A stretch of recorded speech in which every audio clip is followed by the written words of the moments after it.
Welcome to the Top Advisor Marketing Podcast brought to you by ProudMouth. I'm your host, Matt Halloran. Being your own loud is not new to marketing, but the mindset, strategies, and resources to help you get there are evolving faster than this industry is keeping up. It is time to find a new perspective on what works why and how to move your business forward. Listen as I interview guests to help you learn from them how to be your own loud. Let's get to the show. Hey everybody, Matt Halloran, your friendly neighborhood podcasting expert here again. Okay, this is episode 2 with Candice. We're going to dive a lot more deeply into really the products and services and the offerings that FiComm has, one that we're partnering with so that all of you guys can have a better understanding of what this big announcement that is about to happen. This podcast is probably going to come out a little after the announcement is made, but yeah, it's just the way that the ball bounces. Okay, so podcasting is not only a big part of who you are and what you do, but it's a big part of some foundational philosophy that you guys have at FiComm. Why do you think podcasting is such a great idea for advisors? Oh my gosh, it is. Like, if you're not podcasting, the question I'm going to ask is like, why not? Okay, listen, if your clients or your prospective clients don't listen to podcasts, and it's possible that they don't, maybe podcasting isn't for you. But why I love podcasting and why at FiComm we are such avid supporters of podcasting is a number of reasons. First of all, you add video to it like this, and you've got a ton of content. You've got your audio on all the podcasting sites. You can launch your YouTube channel, and then you've got video micro snippets across all your social media, which we know the algorithms are going crazy for and will continue to. So first of all, you can create a ton of content in a really efficient way. The second thing that you really want to consider is it's an opportunity for prospective clients to really get to know you before they meet with you. What a more personal way than popping in your headphones, listening to someone as you're working out, as you're commuting, as you're walking, whatever. I feel like it's a very personal way for people to get to know you. Also really authentic, because typically on a podcast, you're not just there as a sales commercial, you're adding value, you're having conversations, right? So just a really beautiful, authentic, natural way. You're on people's phones. There isn't a higher impact way to like reach them, really is the truth about it. But I think it also comes to what we consider like our new school modern marketing principles, which is it gives you an opportunity to be in conversation with people versus just broadcast, right? Which was like, if you think about advertisements in the old school world of just TV, that's what you did. This is who we are. This is where we are. It's what you buy. Broadcast, where it was like one way, where I think podcasting gives you an opportunity to be in conversation with people. It gives you an opportunity to position yourself as a human, not only as an expert, but it's really like people get to know you, really. And it's an opportunity for you to put your message out in a way that feels really good to you, right? Like no one else controls it except for you. Well, it's interesting. I'm going to take one issue with one of the things that you said early on, and because I hear this a lot, because you and I both manage a lot of the sales for our organizations. Well, they'll say to me, well, Matt, my clients don't listen to podcasts. Number one, you actually don't know that. And then number two, okay, but don't you want ideal clients to be listening to your podcast? So, that shouldn't be a hard stop for anybody who's listening to this. Now I am going to say this though. Listen, you said something that was fantastic, which is you do this once, you record high quality audio, high quality video, you can create obscene amounts of content based off of that. So maybe they don't listen to podcasts, but this is still the foundation, the long form content that you need to continue to deepen relationships with people. But then you have video snippets and you have quote memes and you have little, social media posts, little audio. Yeah. You can get a blog written from the transcript. You can put it in your email nurture sequences. Yeah.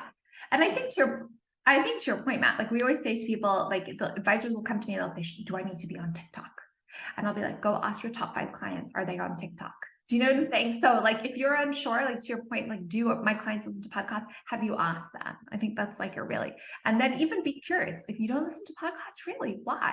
Right. Or what are you consuming and where are you consuming it? Well, Candice, I mean, come on. How many advisors are terrified to ask their top 10 clients or top 5 clients that, one of the other things too, that I talk a lot about during our kind of onboarding process is, maybe your matriarch and the patriarch isn't listening to podcasts, but don't you want the multi-generational wealth? Don't you want to start start building a relationship with the kids and the grandkids, we know that this and video are the two perfect ways to go ahead and do that, and very, very impactful. Now, this is a totally loaded question that I'm going to ask you, and I put it here for very selfish reasons. I look forward to this. Which is why are you partnering with us? I mean, this is now. I just want to be clear. We're not merging companies. You're not buying us. We're not buying you. We're partnering together. We're like two train tracks heading in the same direction.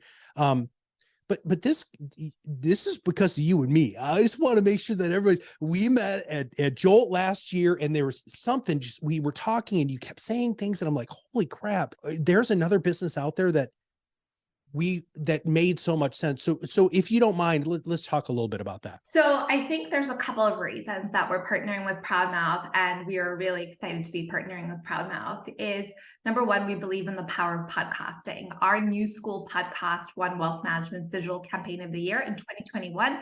And by the way, that was a podcast about authenticity and vulnerability. When we launched it, we didn't know if anyone would listen, especially in our industry. So all of a sudden we started to acknowledge and realize, oh, there are other people that believe the same things that we do. Like a little bit of people coming out into the ether, into the open about like their worldview. We hosted 2 years in a row the first ever Advisor Podcast Awards in partnership with Investment News. We were blown away by the podcasters. Ultimately, the advisors that we see podcasting, sometimes we listen to them and we do, like our clients, but also when we're running the awards, we are so moved. We are like, oh my gosh, like these advisors, like the level of authenticity, of vulnerability, of the way that they talk about money or helping people, whole different trajectory. And we are so aligned with supporting and helping the industry move that way. And Matt, quite frankly, we saw you as the same. When I met you, when I talked to you, like it was clear, like we are aligned. We want to help more advisors be able to show up in their businesses in this really human way that drives real change. It just so happens that podcasting seems to be like the vehicle to help them do that right now, right? Like it's such like a human vehicle. So one, we were so aligned with ProudMouth, I think philosophically in terms of like, how do we have greater impact on the industry? Because we want to expand the impact of financial advice. And the more people we're all less taboo about money, we're more empowered around all those things, the freer we all think we're going to be and the more elevated. So we want to be a part with that. And we saw you as philosophically aligned with that. And then second of all, it's like what you mentioned in our previous episode, we want to coach, we want to amplify in terms of marketing and things. We are never going to do what ProudMouth does, right? So ProudMouth, we see as the best in the execution, production game, in knowing the space, in knowing advisors. And we said, this is a beautiful opportunity for us to marry together the things that we're really excellent and good at, and really have an impact on the industry. And ultimately, what I see is consumer and people's behavior around money. And when we're saying money, what do we mean? Their lives, the choices that they're able to make in their lives.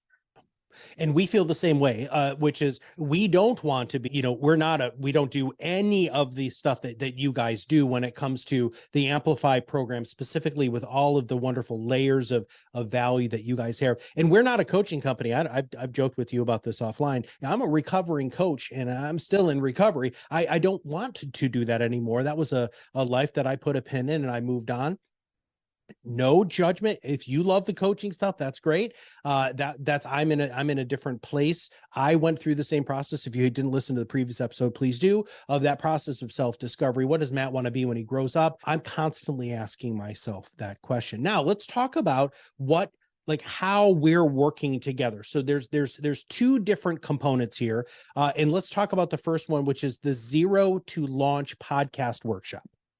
So we built a 30-day workshop to help advisors concept and launch their podcast, right? So because what we were hearing was, we want to do a podcast. I've been dreaming about a podcast, but as you know, like I have 100 names. I don't know which name to be, like, I don't really know how to execute on it, like all of those things. And the truth of the matter is it's like working out. Like we could all Google it, find out what to eat and what exercises to do, right?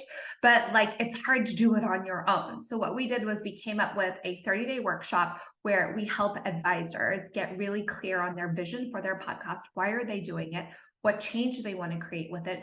who are they speaking to, and then designing their artwork, choosing their music selection, all of that based on that vision, and then executing in terms of like, what is a format for them? Is it going to be weekly? Is it going to be monthly? Is it going to be interview style? Is it going to be them solo check-in? I say to them, if your ideal client is a poet and you want to read poetry, like, we are fine. Like, that is amazing, but it should be really intentional. So in 30 days, advisors with coaching, resources, accountability in peer groups, we give them, here's the concept, here's the assignment, here's the resources, go. They take it on. So one of them might be choosing the name. We say, go to your group, come up with 100 names, choose your top 3, put them on social media, ask your clients for feedback, choose your name, and you've got 24 hours. You have more time, but I'm just making up. You have 24 hours to come up with your name, right? So it's a pressure cooker environment for them to get really clear on their vision, what it looks like, and then begin executing, so that at the end of 30 days, they have what we call a podcast doctrine, which is a 1-pager of all the rules around their podcast that they have come up with, what the format is, what the length is, what the frequency is, what their artwork is, what their tone is, how they're going to do. They've recorded their first interview. They are doing active outreach to their guests. They've created their artwork. They've chosen their music and their trailer, and then they're ready to keep going. So 30 days, pressure cooker, get them in action in a very loving kind of way, though I say pressure cooker, but we do it with like a lot of love, right? Like, it's accountability for them to go up and running. And then now we hand them to ProudMouth for ongoing execution. And that's why. So being able to get everybody in the right state of mind by using the peer accountability and all of the systems that you've built in place, all of the tips and tools that you guys have. So if those people who go through this program want fulfillment, want somebody to actually continue and hold them accountable to get their podcast out into the world, that's where we go ahead and pick up. And many of you guys have heard, about who we are and what we do, but then there's an added layer, which is really super cool. And so one of the other cool things is you have this Amplify program. So let's talk about that, because if you've been podcasting for a while, you might hit kind of a ceiling, right? You're like, I'm just not really getting this next level, this next jump. And that's really, I believe, and I might be misspeaking here, where you come in with Amplify. So let's talk about that. Yeah. So in Amplify, the problem that we're solving there was really, there's a lot of advisors with podcasts that they love. So maybe they've been podcasting for a while, but they're not seeing the ROI, which basically comes down to, we've got this incredible content. We've refined it over time. We love what we're doing. Our clients love it, right? And I think that's important. Creating content that speaks to your clients will automatically speak to your prospective clients. We love it, but we don't know how to take this content and make it translate to new clients. So we've got it on the podcast sites, like we're cool with that, but we don't know how to attract more clients. So we built Amplify Podcasts. It's almost, you could always think about it as a podcast conversion plan, right? So also, I think something that's important to note is, like, to your point, Matt, they don't know how to do it, and maybe they don't have the time, desire, or resources to be able to learn how do we get clients from it, or the internal resources. So what we did was we came up with a solution where we help advisors take their amazing content and put it into the digital world in a way that essentially creates breadcrumbs for potential clients to find them and engage with them. So it is our proven marketing and PR system. So we create social posts for them, a landing page and offer to drive those prospective clients. We get clear on their CTAs, which is the action you want your listeners to take as they're listening, an email nurture sequence. So, and if this sounds like a lot of jargon to you, that's okay. You can just like gloss over this part, but I'll tell you what it is. And we also have our PR expertise. Our PR team will put them on this PR AI driven platform, set it up so reporters can reach out to them and then do one outbound PR pitch a quarter. So it's really, what we did was we took our agency expertise that we have for our really big clients, and we said, how do we scale this in a way that's really relevant to advisors that don't need our full solution and to those that are podcasting? So how do we use all our expertise and experience, and how do we help these advisors? Also, what's included in it It's coaching and consulting. So we'll listen to the podcast, we'll look at the things that they're doing, and then we'll start to help them identify like what's working really well, what potentially isn't working in that conversion plan and draft, and how do we adjust to make sure that they're seeing the types of clients that they want to, that they're reaching them in a way that's really effective. I get asked all the time, and you've already started touching on this, so we're going to keep chasing this rabbit, is, what are the actual return on investments for podcasting? And with Amplify, you're going to see a lot of quantifiable results, right? Where you're going to be able to see how many people are coming in through your funnel. You're going to have the funnel. You're going to have these things, right, that have value in themselves, with obviously the outcome of bringing in new business. But yes, is that the ultimate goal of everybody? But there's a lot more to podcasting than just bringing in net new assets. What do you guys think about that? I mean, absolutely. I think about a lot of people have different reasons why they podcast. And I should have said this in our previous episode too, but like, if I was an advisor, my definition of success for my business and my podcast may be very different from yours, Matt. And so we don't believe in one and done, like this is the solution, this is the cookie cutter that fits all. Like all of our workshops, our coaching, our solutions are designed as strategic frameworks for thinking to support advisors in finding a solution that's authentic and unique to them. So yes, you're a podcasting incredible marketing vehicle to drive new clients, right? Also, incredible client retention tool. Like, how do you continue to add value to your clients? How do you have outside expertise that you can really get in front of them? Do you know what I'm saying? That you can like help them live better lives. Also, we have advisors that say, listen, I want to have a greater impact on how people think about money or this fulfillment in their life or whatever, but I'm never going to be able to serve all of them. So my podcast is a way to give free resources to all of these people. Or maybe my goal is, as part of that, is to help people feel like they're not alone, that other people make decisions that they're ashamed of in their money. And so my podcast is really focused on that. Or we have clients that say like conversations. I know this is a big thing that advisors deal with, is spousal alignment, right? So like each advisor each client thinking differently, each spouse thinking differently about money. So how do you give them what they need or demonstrate ways for them to have effective communications with their spouse so they don't end up getting divorced, which we know money is like one of the top 3 reasons why people get divorced. So all these different reasons why people or advisors might podcast, and it's also an excellent marketing tool for growing your business. One of the things that we add is podcasting is art, and art has value. Great video, great audio, great blog is actually, because you're storytelling. That's really what you're doing, right? And one of the things that I love to ask advisors is, do you have local art in your office? And most people say yes, which makes me very happy, because I have a lot of friends who are artists who really appreciate when somebody is a patron, right? And I said, okay, so hey, what do you have? And they're like, well, I've got a sculpture, that was made by this local person. Really? Do you expect that to pay you back? And they look at me like I'm crazy. I'm like, oh, hold on, let's explore this a little bit more. So you have a sculpture from a local artist. Do you expect that $10,000 you spent on that is going to make you 20 grand? Well, of course not.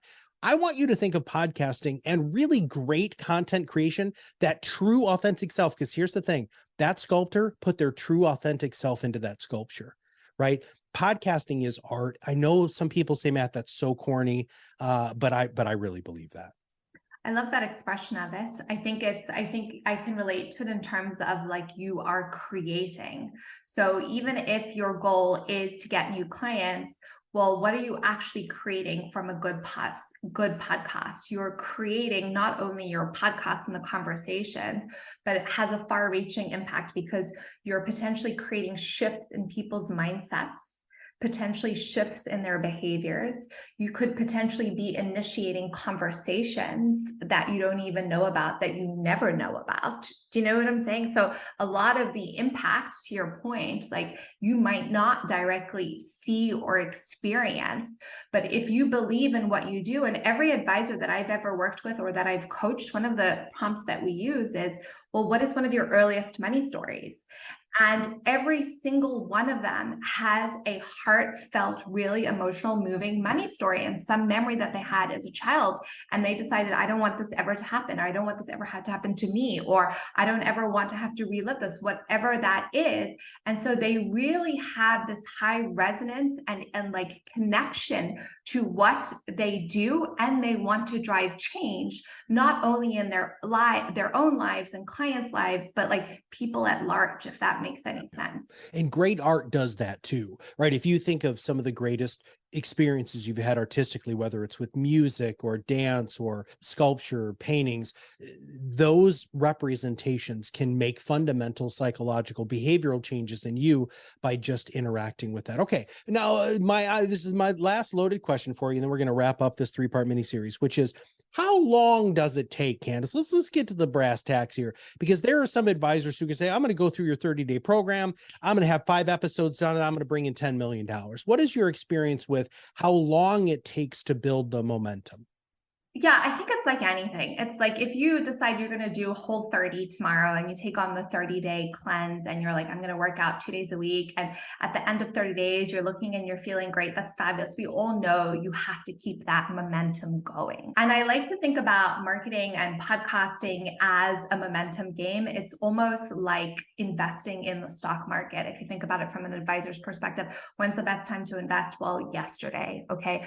When, like, how long should you invest for? Like your whole life. You know what I'm saying? Like, how do you build true wealth? Well, you keep adding to it. So it's the same with your marketing. The more you do, the more you'll learn. So you'll start to identify, oh, the type of client that I'm going for and that I really want, or the change that I want to create, this is it, and this type of client. So we're going to get really specific about what we talk about, and we're actually going to have a bigger impact than we ever really realized.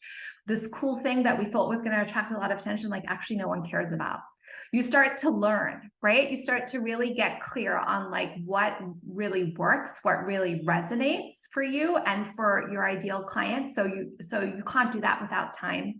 And then I think the second thing to think about is, okay, well, if you want to continue adding value, and maybe you decide you don't even want to grow. So let's say growth is off the table, but it would obviously apply to growth, but you want to continue adding value.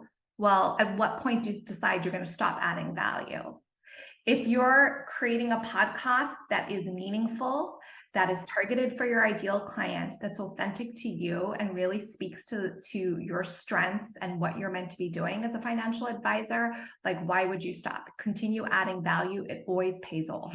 And I've never thought of this before, but and you just triggered that with this whole true wealth and really looking at, a really, really long-term thing. Can you imagine, and I want you advisors to think about this. You create this podcast. This podcast lives in an environment that actually has a digital footprint really forever. Can you imagine your great grandkids being able to listen to your voice, talk about something that you were passionate about, and also talk about how you helped change people's lives surrounding money, or surrounding health or wellness or whatever, poetry, as you had said before, right? Could you imagine you're creating a digital legacy? And that's hard to quantify that because, you might not be around to see it. But I love the fact that you can go back and see an old film, right? An old film, right? And you can see an actor that is no longer alive, and she was the greatest actor in the world. I watched this flamenco dancer earlier today. This was from 1946, and she's been known as the greatest flamenco dancer ever. And I got to experience it. She's not here anymore. And it's because somebody took the time to create that piece of archiving footage. And that's one of the other things that you're doing when you're creating anything, audio, video, or great stuff. Just think about that digital footprint and how long that can really truly last. Now, you didn't fully answer my question, so I'm going to hot poker you just a little bit more, because what we're seeing it's like 18 to 24 months before they really start gaining what we refer to as escape velocity or real momentum. Now, I know you have the Amplify program, which we don't have, right? So, and I know that really does accelerate that thing. But so the people who get into the Amplify program specifically, how long have they been podcasting? And after they implement the Amplify program, how quickly are they seeing results? Yeah. So the clients that we've had in Amplified Podcast have been podcasting for a little bit. So at least 12 months, they figured it out. And I think what we learned in the early days when we were beta testing it, quite frankly, is we were like, okay, like we wanted to see like what would actually work. And what we learned was advisors that are podcasting and podcasting consistently, so usually about a 12-month time frame, they've built the discipline around it, which is like hard to do, right? And they've built the discipline around it. They've started to understand what they're good at. They've started to understand what are the opportunities to lean into and like where opportunities to lean out. And they're actually in a place where, so I always say this to advisors when they're beginning, because like everyone begins and they're like, I'm going to interview some like famous person, and then my podcast is going to like take off. Like, and that's like, what's going to be amazing. And we say, look, your goal is not to be a Kardashian. Like your goal is to add value to exactly the right type of person who wants exactly what you need and have. But what happens at that point is also, I'd say like you've been podcasting, like I'm sure there are people that if you're podcasting weekly, that learning curve happens even faster. But let's say you're doing monthly, I would say like at least 12 episodes in your pocket. I feel like you're in a place where you're confident, you've built the discipline, and your content is in a place where it's ready for PR, for additional marketing, right? Because in the beginning, you're still trying to figure it out. Maybe you're not that good at it. And so we always say, we did it even for our own podcast, because we always practice what we preach. We did not do a ton of marketing. We did not do any PR, and we're a PR firm on our own stuff until we felt like we were in a place where like, yes, this is good. Like we've hit our stride. Like this adds value. This does things. So getting to a place where you feel like, okay, my podcast is good. I feel like it's right. It's not, it might not be exactly where I want it to be, but it's in a place where I don't feel like we're fumbling around in the darkness anymore. We've built the discipline and we're ready to go bigger, right? There's nothing worse than like going big on something where you're still developing it and you're not sure. Yeah, boy, we made some mistakes like that, my friend. Holy Moses. Did you? I'm historically really good at the whole shoot, ready, aim sort of philosophy. But we do the same thing. We test everything on ourselves before we launch it to our clients. One, because we want the confidence that it works. And two, I kind of want some social proof that it works. Because you and I, we're especially with the whole new school idea. It's a new school, everybody. This is new philosophy, and we're both in uncharted waters in financial services, hands down. I remember when we first started, I had to tell people what a podcast was. And that was only 5 years ago. Like they had no idea. Now COVID accelerated that exponentially. Now, whatever, it's like 78% of people, know what podcasts are or familiar with the media. All right. So I asked you this last time, but we've kind of switched gears here. And I'm sorry, circling back to that, Matt, I just want to say the unsexy answer is get your podcast to a place where you feel really good. But it's the question, but then it's also worth the marketing and PR spend. So I just wanted to make sure, like, don't spend ahead of where you are, because then you'll be disappointed. Well, no, thank you. That's a great exclamation point on that statement. That's fantastic. Now, the question that I asked you at the end, which is what question should I have asked you that I didn't? And you said, what is your favorite podcast? Now that you're in a different mindset, what question should I have asked you about this stuff? Where can you hear Matt Halloran on the new school? No, I don't think there's any question. I think we've covered so much. I would say, like, what is the opportunity for advisors to podcast? And I'd say advisors, like, if you have a purpose, if you legitimately want to change the way people think about money and you want to impact their lives, like, podcasting is the way to do it. And in our partnership, we hope that we've designed something that really supports you in doing that, right? Get into the 30-day workshop. You'll have Matt coming in and his team as like guest experts in our 30-day workshop. They'll handle all their ongoing production. They're pros at it. They know what we're doing. And when you're ready, we can amplify your results and make sure that you expand your impact in all the ways that you want to. So just want to thank you for the incredible opportunity, Matt, to partner with you and your team. They have been we have so loved working with them.